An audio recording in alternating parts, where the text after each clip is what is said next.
What up is Marcus Dynasty Football Dads, and we are going to be going through Tier 1 and Tier 2 Dynasty football players. And tiers are very, very important because you can figure out exactly where you need to be in certain parts of the draft. It is actually super rare that we don't have a quarterback, or at least I don't have a quarterback in the top 5. I love quarterbacks in Superflex. This is not the year to have a quarterback in the top 5. And I think as long as I can remember, there's always been a quarterback that has changed these Superflex and 1QB rankings. So it's rare that we have rankings that are very similar and the same. These tiers, the first two at least, this video will be the same. When we get into tiers 3 and 4, there's going to be some quarterbacks that are going to filter in there. So spoiler, Kenny Pickett is not in my top 2 tiers here. Number 1 tier is going to be a man all by himself. Before we get to that, we have a DeAndre Swift signed jersey. We've been moving up on the channel here, so when we get to 2,000, we're going to be giving that away. 101 is Breece Hall, and the biggest question for Breece Hall is where is he in startup? I mean, he's 6'1", a little over 200 pounds. He has good BMI. He has good vision, good balance, good pass pro, good pass catching. He has a huge dominator share, dominator rating, over 40 for dominator rating. He has a 10.9% target share. Like, there's not much that is a worrisome for me on Breece Hall. The biggest question is where do you have him in dynasty rankings? Of course, we have DeAndre Swift, Javonte Williams, Najee Harris, and we have Jonathan Taylor right now, the king at 101. Well, actually, I shouldn't say the king because that might get confuse you with King Henry, but the new king, Jonathan Taylor.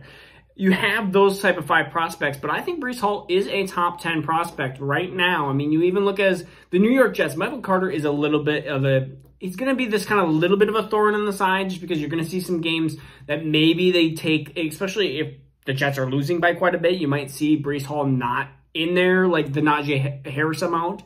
But I think Michael Carter gets a huge hit here, and Breece Hall, I mean, I have all the faith into Breece Hall that Michael Carter's value has now hit the extreme low here. And you're just, at this point, I'm keeping Michael Carter unless I get a deal, or I'm just hoping that Breece Hall gets hurt, and Breece Hall is anything that you could imagine. I mean, he's not even 21 years old yet. Breece Hall is the easy 101, and that's, I mean, I just traded for 101 in a league. I took Dobbins plus 114, sorry, 202.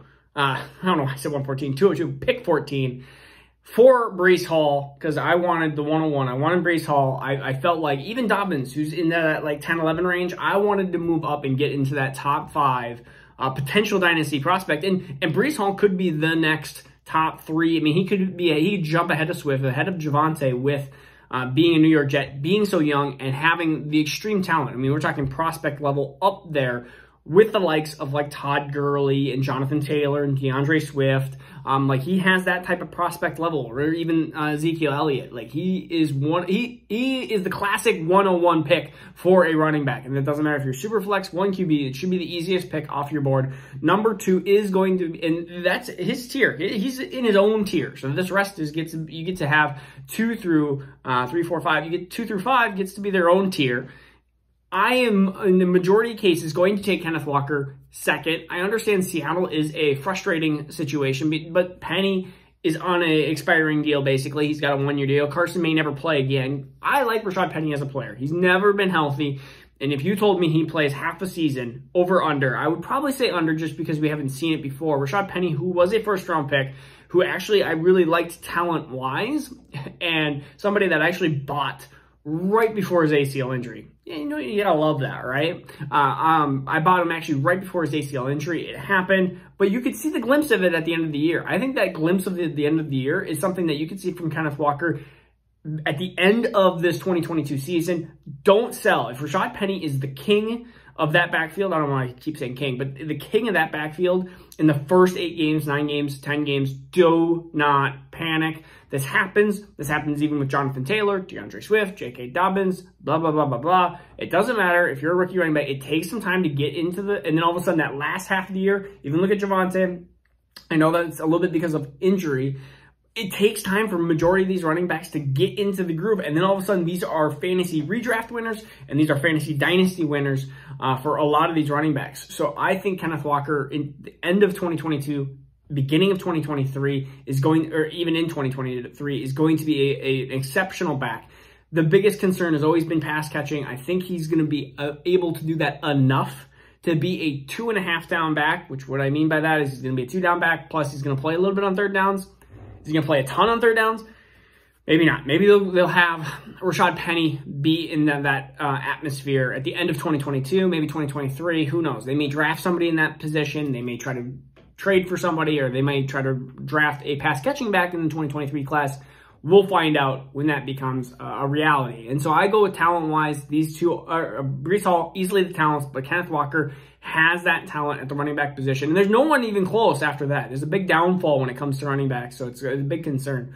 Number 3, 4, and 5. I'm going to start with number 3, Treylon Burks. And I know this is one of the ones that I've seen the biggest, I guess, hate for. There's Dynasty people that I actually really, really enjoy listening to that have them at like 8 and have them at like 6 for just wide receivers. And I have him as my wide receiver 1. He did go to Tennessee. I mean, you're talking about a 6'2", 220-pound player who, yes, he does. I know that I've seen things like, well, he does have some drops. His route tree's not refined as well. And he does play in the slot more. Part of it is, I think, draft capital. I mean, draft capital, Tennessee traded away A.J. Brown to get Treylon Burks. I think Treylon Burks looks like A.J. Brown. I think his run after catch, you're going to get a guy that maybe isn't as refined into his route tree, may have a little bit of difficulty separating at times. We'll hope that that work ethic part, I guess, fixes. I hope he works on those things. My biggest thing for Treylon Burks is he is the biggest boom or bust. Like, Treylon Burks could be the #1 wide receiver overall in Dynasty. He could be. I mean, it's in the realm of possibilities. I don't think Garrett Wilson can. I don't think Drake London can. I think Treylon Burks has a better percentage of that. But he also has a bigger percentage of busting, becoming the next N'Keal Harry-ish, where you're talking about a guy that doesn't separate as well. Where does Tennessee utilize him? But a guy who ran, yes, it takes a little bit of time to get him going. But once he gets going, you saw some of the elite speed, 22 miles per hour. There is something, the difference between a 40-yard dash and running with pads and everything on. I was a fast runner when it came to running without pads on. Personally, as a high schooler, like I was a fast runner. You threw pads and a helmet on me, and I felt like I was running in mud. And the people that I could outrun, now they outrun me.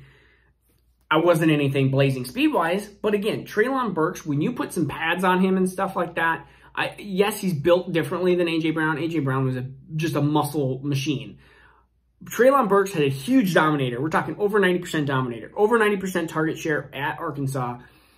I think we're almost overanalyzing some of the, yes, he's not the greatest route tree runner. And yes, sometimes the separation, because he gets a little bit slow off the line, he's a little bit bigger bodied receiver. I think play action will help. I think King Henry and that Tennessee offense will help. And I think that's why partly A.J. Brown succeeded so well, is because that offense it dictates through the run, and it gives these receivers a little bit more time to get open. Yes, I could see a lot of these things where you're doing, once he gets going, you're doing a lot of these slants, and you're doing a lot of these 9-yard ends, and you're doing some of these routes that, again, they are not necessarily quick routes, but they're like medium routes. And you're going to see a ton target share there. I think Tennessee is going to be a really, really good spot for him. Yes, they're a low, maybe pass volume offense, but you have Robert Woods, you don't have anybody else, and you have a team that is fully invested into that wide receiver. I am putting Treylon Burks. Yes, it's a worry. Like, if he was in last year's class, would he be the #1? No. Jamar Chase, Devontae Smith, Jalen Waddle, like, they would all be ahead of him. He would be in that second tier with the Rashad Batemans, the Elijah Moores, the Rondo Moores, and look what's happened there. You've had some that have done really well and some that have not. Same for Garrett Wilson, same for Drake London. These receivers would be in that category, and not like Jalen Waddle and Devontae Smith and Jamar Chase were all receivers better, in my opinion, than this class. So my next player is going to be Garrett Wilson, and he is a New York Jet. I think that this all depends on Zach Wilson. Zach Wilson succeeds, Garrett Wilson's going to be an awesome top-end wide receiver too. Think Terry McLaurin. I feel like we are just looking at Terry McLaurin Jr. here. Garrett, and that's why I didn't want him on the same team. unless Terry McLaurin was getting traded or something. But Garrett Wilson, 6 feet tall, 188 pounds. His route running is excellent. He does have problems being a blocker, but he has a really good catch point and everything like that. You look at him at Ohio State, and he was a very, very good overall wide receiver. He does separate pretty well. So Garrett Wilson is my number 2 wide receiver of this tier 2. And then the last wide receiver, and I've seen this number 1 for a lot. It's the biggest question is, if you talk about separation, if people complain about separation for Treylon Burks, you can say the same argument for Drake London as well. Separation is a huge key, and it might be why some people have Chris Olave, Jameson Williams, they might even have like a Sky Moore ahead of some of these tier 1 wide receivers, but I have a hard time doing that, even though that they do have some big red flags, Treylon Burks and Drake London, of separation. And Drake London is a big-bodied contested catch. You're talking about close to 6'5", 210 pounds. He had 88 catches for 1,084 yards and 7 touchdowns. He was excellent at USC. Recovering, I wish that we could have saw like what his true 40 time was. Does he run a 4.6? Does he run a 4.7? He is Mike Evans light, but in a situation where I think it's going to take him time. With Atlanta, he is not. I mean, Kyle Pitts is faster than him. Let's be honest. Kyle Pitts is the wide receiver 1 on that team. They're going to be utilizing a lot of Cordero Patterson still, I believe, next year into this 2022 season. And Marcus Mariota is probably going to be running around a lot because that offense is really, really poor. And Calvin Ridley's still suspended for the 2022 season.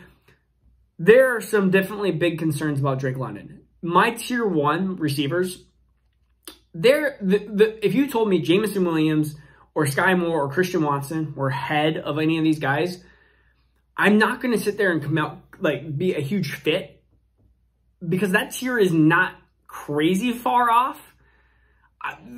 Really, this is I struggle because this class is, people talk about the depth. I feel like a lot of these receivers are kind of into this 13 to 30 category. Like Sky Moore, great situation. Christian Watson, great situation. They might move into this like wide receiver, end of wide receiver 2, early wide receiver 3 category, which are valuable. But how devalued are they from Garrett Wilson? I mean, I do have a tier break here, of course, but that is where I'm at right now. If I have picked 2, 3, 4, 5, anything like that, and I'm not choosing a running back, and I'm solely choosing wide receiver, I'm probably trading back. I'm probably trying to trade back, and I'm trying to get trying to get 110 and 2-2, or I'm trying to get 110 and a mid-second, or, well, I would even probably need more than that. I would probably need, like a 109 and 203. Like, I'm trying to get 2 picks where I can get a Sky Moore or a Christian Watson, and I can get another wide receiver, whether it's George Pickens that falls, whether it's Jahan Dotson that falls. Like, I would rather have 2 versus the 1 of just Garrett Wilson, Drake London, Treylon Burks. That's my opinion. That's why I have Kenneth Walker, number 2 overall, in my dynasty ranks. I don't have any wide receiver, or I don't have any quarterbacks, no tight ends. We're not going to talk about them quite yet. We're going to go through tier 3 and 4, probably tomorrow. Or I have the day off, or I'm going to be doing a bunch of different other stuff for my actual job at work. So, one of the 2. It'll be either Wednesday or Thursday. So, look out for that video. All right, peace out. Take care.